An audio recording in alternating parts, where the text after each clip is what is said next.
Dieu avait promis d'envoyer son fils Jésus.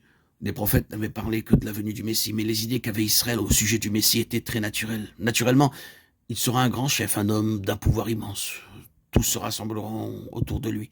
Il établira ce merveilleux royaume d'Israël, et les Romains seront chassés de leur pays. C'était l'idée naturelle que les Israélites avaient de leur Messie. Mais lorsqu'il vint, il n'y avait point de place pour lui à sa naissance, et l'autorité qui était au pouvoir eut recours à son ancien jeu, et fit tuer tous les petits enfants mâles, avec le but spécial de mettre la main sur ce seul petit garçon. La vie même de Jésus fut une chose surnaturelle. Sa naissance fut une chose surnaturelle. Il en fut de même de toute sa vie. Combien de fois nous lisons « Ils tinrent conseil afin de le faire mourir » et ils prirent des pierres pour le lapider. L'accomplissement de son ministère fut une chose céleste. Il était surnaturel. Et qu'en était-il de sa mort? Ils prirent conseil pour le tuer et décidèrent de le faire. Et dirent ensuite « Nous ne le ferons pas à la Pâque. Ce ne serait pas le bon moment. » Et Dieu dit « Je prendrai tout seul entre mes mains. C'est mon affaire et non pas la vôtre. Ce sera exactement au jour que je choisirai et ce sera le jour de la Pâque. » Jésus avait dit au sujet de sa mort « Personne ne me l'ôte en ce qui concerne ma vie, mais je la donne de moi-même. J'ai le pouvoir de la donner et le pouvoir de la reprendre. J'ai reçu cet ordre de mon Père. » Jean 10, 18.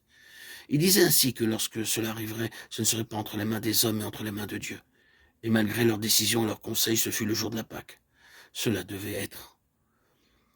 Beaucoup de générations étaient représentées en cela. La mort et la résurrection de Jésus-Christ ont été surnaturelles, non pas de l'homme, mais de Dieu. Nous pourrions continuer et passer de là à l'Église. Toute l'histoire de l'Église, dès son commencement au jour de la Pentecôte, est un miracle. Elle a été persécutée dans ses jeunes années, et il y eut beaucoup de massacres de chrétiens. L'Empire romain avait décidé que le christianisme devait être effacé de la terre, et en ce temps-là, et bien des fois, depuis lors, l'Église a traversé des crises très sérieuses. Mais l'Église continue à avancer. Elle est encore ici, et elle croit encore. Elle est surnaturelle.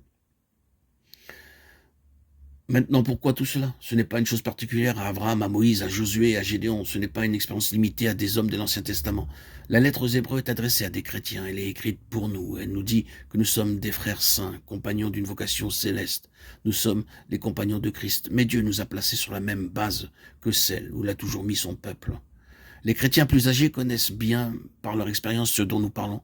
Combien de fois dans notre histoire des situations sont élevées, non pas que nous les ayons créées, qui étaient tout à fait impossibles. Nous disons Dieu les a permises. Peut-être devrions-nous dire Dieu les a voulues. Dieu a placé notre vie sur cette base-là surnaturelle. Notre salut est une chose surnaturelle où il n'est rien. Pauvre Nicodème, cet homme qui ne pouvait voir autre chose que la nature et qui, avec toute son intelligence, dit « Comment un homme pourrait-il naître quand il est vieux ?» Jean 3, 4. Notre nouvelle naissance est un miracle. Notre maintien dans la vie chrétienne, c'est-à-dire le fait de continuer, est un miracle. Et notre vie et notre triomphe dans beaucoup de situations impossibles sont surnaturels. Mais enfin, notre enlèvement dans la gloire sera surnaturel. Nous pouvons mourir d'une mort naturelle, mais nous ne ressusciterons pas naturellement. Ce sera l'acte de Dieu. Et s'il est vrai que nous partagerons sa gloire, nous qui nous connaissons nous-mêmes, nous dirons avec joie, ce sera un miracle. Une créature telle que moi, partager la gloire de Jésus-Christ durant l'éternité. Oui, cela sera surnaturel. Telle est la signification de la foi. Croire simplement que le ciel peut accomplir ce que personne d'autre ne saurait faire. La foi est une chose très pratique.